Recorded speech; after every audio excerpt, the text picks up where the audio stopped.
Hello and welcome to D100 Dudes. This channel is going to devote ourselves entirely to Dodge pickup trucks in general. Basically more or less the Sweptlines, but we're going to focus on Dodge D100 trucks or Dodge pickup trucks, Dodge SUVs, just everything in general. Specifically right now, we're going to be focusing right here, this one right here that you can see. That is my personal 1970 Dodge D100 two-wheel drive long bed pickup truck. I've had this truck for many years, and so I got, personal attachments to it, but my son kind of learned how to drive in this truck, and he started me on a path of restoration for this thing several years ago. And long story, got in the paint shop for a while and just sat idle, pulled it out. So the way it sits right now, all the sheet metal work has been done to the truck. The truck is essentially rust-free, but it's not ready for paint. It still needs to be massaged out and a lot of things done. So I'm gonna trick this truck out, do it my way, the way I want to do things. So, primarily suspension. Man, the suspension, straight axle truck, it rode like a tank. Of course, it was wore out. It had been used like a truck all of its life, but the straight axle front end, drum brakes all the way around, just rode like a tank. Wasn't real pleasant to get out and drive, especially to get out on the freeway and do any kind of, 70, 80 miles an hour, anything of that nature. You felt like you were going to drift off the road at any time. So suspension is going to be my main focus right up front. That's what I'm going to try to figure out here. And I've gone back and forth on this. I have looked at the Mustang 2 suspensions, which of course nobody makes one that just bolts inside the truck. So it's going to have to be custom built. I don't have fabrication skills, so that's out of my league. I'm going to have to job that out if that turns out to be the route that I go. But right now, see a lot of chatter online about these Crown Vic front ends, right? Everybody's saying they put them in. Well, it looks like they go pretty easy into the Ford F100 trucks back in the 60s, early 70s. But for the Dodges, it's not quite that simple. So I've watched some videos online. I've got some blogs and people that have done it, and I'm going to use those as a lot of my learning curve. But what I'm hoping to do is fully document this thing on this channel so that anybody that's doing one of these or has the desire to do one can go in and watch these videos and see exactly what it's going to take to do the video or to do the conversion, and whether or not they have the skill set to do it, right? Again, I'm not a welder, I'm not a fabricator, but with what little bit of welding I see that can be done on this thing, I think I can handle that. So what you see here on the ground right there, there we go. That is the front end. I just picked it up out of a junkyard yesterday. Got a screaming deal on it, 200 bucks. He cut the whole front sub of this thing off. So I've got the frame rails to use for the tubes. You need the tubes out of them. Unless you buy a kit, there's a company out there that makes a kit to essentially put these into your truck. And what it has, what at the end of the day, what we need to do, we're going to V-notch the frame apparently in about 3 places, because my frame tapers out. So the front of it is so wide, and then as it goes back towards the cab, it gets wider. So we're going to have to V-notch the frame in 3 places and pull that in, get it straight. So your Crown Vic front end, your bolt pattern that goes from the top of the shock towers, if you will, that goes from here, that's kind of a set distance where, again, on my truck, it spreads itself out. So we got to pull that frame in. And again, I've watched a bunch of pictures, or looked at a bunch of pictures, and kind of watched some videos. Pardon me, just ate lunch. And doesn't look that difficult, really, right? To give them credit, it doesn't look that bad. So we're going to document good, bad, and ugly. Whatever happens, I'm going to put it on video. If I have a problem, I'm going to put it on the video. If I mess something up, I'm going to put it on the video. I'm not going to hide anything. I want everybody to see the pains that I go through and the obstacles that I conquer, I guess, right, to get through this thing. So ideally, I want power steering, power disc brakes, coilover shocks, independent suspension. I want all that so I can get this truck out. I'm building this truck to be kind of a hot rod power tour type truck, pro touring, whatever you want to call it. And so again, I want to be able to get out on the freeway, run this thing 70, 80 miles an hour all day long, comfortably, and hopefully have air conditioning as well. Big picture for the truck is new gen Hemi, right? 5.7 or an SRT8, something of that nature. Depends how my wallet holds out and my nerve. So anyways, so follow with me. It's gonna be a long, painful task, I assure you. The truck's been sitting for many years. After I got it out of the body shop, I just put it here in this warehouse that's owned by a friend of mine. And I'll give you a little bit of a tour around the warehouse here in just a second. But so the truck's been sitting here for several years while one, I got reinterested in it, and two, saved up some money. I've sold some projects to help fund this thing. And again, I've had a lot of uncertainties about, you know, what am I gonna do? Am I gonna do a Mustang kit? Am I gonna buy one? Am I gonna job it out? Crown Vic over here, you can see this gray truck on the ground here. That's a 84, 85, something like that. Another guy inspired me to try to put my truck on that frame. He did it, but with a short bed. He had about a 70 truck as well. Put his on the short bed, and honestly, I think the short bed conversion works out a lot better than the long wheelbase, because I tried it. Again, the end of the day, you know, bumpers weren't gonna line up. The wheelbase is slightly off. So there was gonna be a variation there in the wheelbase. So we were gonna have to move the rear axle somewhat to try to keep everything centered up. My end goal, even though I'm building my truck to drive it as a pro touring truck, I also wanna show the truck. So it's not gonna be a trailer queen, but I do need it to be extremely clean and everything done right. I want to be able to pop the hood and show it off and be proud of everything I've done to the truck. So again, that's the end goal there. So right now, hoping to try the Crown Vic.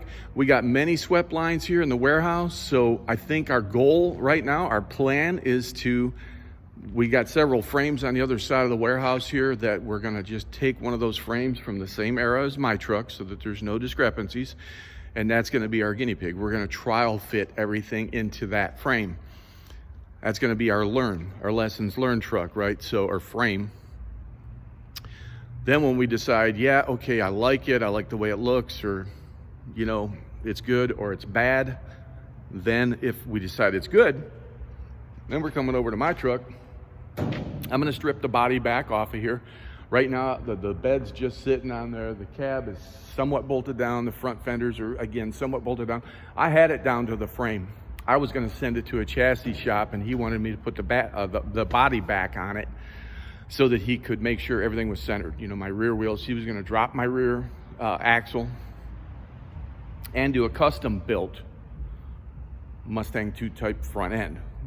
Quality over the crap you buy through some of the stuff that you look at on these internet sites.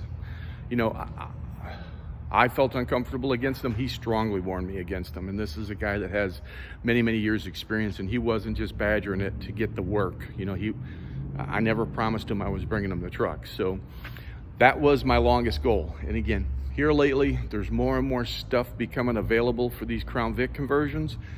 So again, I got a screaming deal, $200 for this Crown Vic front suspension. So I thought, yeah, all right, $200, all right, it's worth it. I'm gonna buy it and I'm gonna try it out. Worst case, hopefully I get my $200 back out of it to somebody else that's got more nerve or has a Ford that it's much easier conversion to. So anyways, so again, that's gonna be the goal. Haven't done much other than I did some rough dimensions off of the Crown Vic and see that, yep, it's not just gonna sit in there like a lot of these Fords do. And again, that's because of the way the frame rails taper out once you get, you know, past the radiator support. From there to the cab, they basically spread out so they don't have a consistent.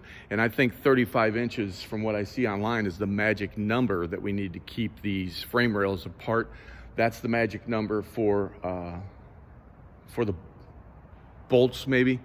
Not the bolts. The bolts are 31 and a half, 32 and a half, somewhere in there.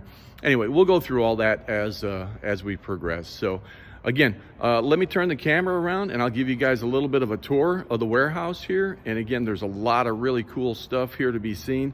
So let's see, my camera does not want to let me turn it around. So I'll try to do this here. So again, Dodge, Dodge, Dodge, Dodge, Dodge, Dodge, right? Pretty much everything in here is Dodge. So some are projects, some are parts, some, this right here, 57 Dodge that my buddy that owns the warehouse is currently in the process of restoring. So these parts are here temporarily while the guy finishes up the cab at another location. Eventually he's gonna come get all this stuff back. He just moved it here out of the way for now. So again, early Dodge stuff here, a lot of Mopar parts. We're Mopar people, we've been Mopar for years. And look here, crew cab, long bed. This is a 1968, I believe. Again, my buddy's truck right here, and check that out. He's done a Cummins turbo diesel conversion in this truck. It's running, it's driving, it's cool. He put a lift kit on it, did that himself. We bought this truck, he bought it, but I went with him to get it as a two-wheel drive, 318 granny low 4-speed truck. He bought, I believe, a 91 D250 4-wheel drive Cummins turbo diesel, and the axles went underneath the truck like they belong there, right? So that was a pretty easy. The steering was the biggest issue on this truck, and he had to do a lot of fabrication to make that happen. So again, I'll feature this truck as we go along. So this one here, I think, is a 58 or a 59. Again, most everything in here is my buddy's. So this right here, I picked this up a while back, did a little horse trading on it. I thought I had to have it. 69 Super B, 383 4-speed, all numbers matching car. Everything on the car is correct. The motor, the trans, exhaust manifolds, carburetor, everything 100% correct on the car, but it's rough. The worst thing on this car, one, was a vinyl top car, so the roof is bad on it. Two, it was a typical Southern car when the Southern people thought it was cool to put shag carpeting in the car. And the car sat, and so the floors are extremely rusty. Frame rails are good on the car. Quarters are fair, might be savable. Trunk, totally shot. Same thing in the trunk. They had put a piece of the shag carpet in the trunk, just held all the moisture and totally rotted the trunk out. Taillight panel's got some rust in it, so it probably needs to be replaced as well. But again, it was a car I just felt like I shouldn't pass up. You know, it's not every day you come across real Super B, 383 4-speed numbers matching car. So motor's not stuck, transmission's fine. Again, I've got a complete 4-door parts car that I got as part of the deal. So I've got perfect fenders for it. The hood's got a little bit of rust on the underside, tons of surface rust, as you can see, but I think it's going to be savable. So doors are good. Again, we'll see. Might wind up selling that car. So got a newer 80s Ram Charger. That one's 2-wheel drive. He really bought that kind of to go along with another one that he had that I think he's already sold. Got an 80s model crew cab here, 3/4 ton, 2-wheel drive. Again, he bought this kind of as a project. You can see it's got some issues, but crew cab, so why not, right? Buy it. The green one here, 59. We picked that up in Kentucky about a year ago at a junkyard that was going out of business. So got it, brought it in. Again, got some 70s in here, but Sweptlines are our passion, right? You can see Sweptlines everywhere, a lot of parts here. He just picked up some 68 Cudas. So again, more parts truck, parts everywhere. Here we have another, I think this is about a 67, I believe. Again, I'm not great on all these years. My buddy's much more knowledgeable than I am. Another one here, again, destined to just be parts. We've sold a lot of stuff off of that. This one here was a 68. This was really the first truck that we bought together. My buddies restored a 69, and I was in the process of working on my 70.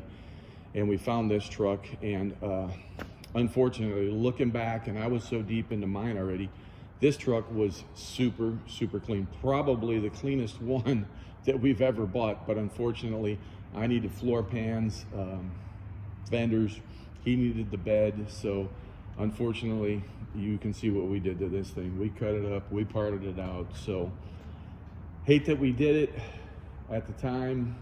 Again, this was the first truck we brought in for parts, and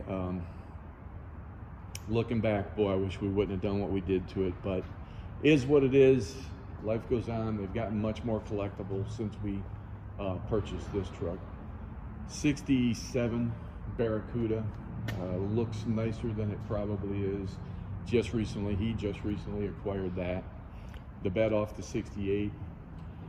This one here is a 71, I believe. Again, we bought that one together. This one here, I don't recall the year he bought it for parts. That was a big block truck. So there's a lot of trucks, a lot of parts in here. He's constantly on the prowl. For a long time, we were buying these things together, and I kind of reached a point where I had everything I needed for mine. So I told him, I said, I'm putting on air brakes. I don't need any more of these things. So again, this truck here, that was a Cummins truck. I believe he's already sold the motor. He bought it without the motor. Can't remember. I can't keep up with him. Again, more parts trucks. Short bed, this one's already been sold, or he did some trading on that one. That guy's supposed to be coming to get this thing sometime soon. Frames, one of these frames is for his 57. He's getting close to getting ready to restore this frame to get it ready for the one that's being painted. I think this is about a 77 Ram Charger, came out of Wyoming. Nice, pretty nice clean truck, not bad for what it is. Again, a 79. I think this one's a Plymouth Trail Duster. It could be a Ram Charger, I can't remember. Could be a Plymouth Trail Duster. And the A100, right? Super cool. He picked that up a while back and scored even luckier. He bought that truck only with a couple of pictures through an estate sale. Called them up and made them an offer, and they accepted it. Turned out the truck's got a 340 in it, so super cool there.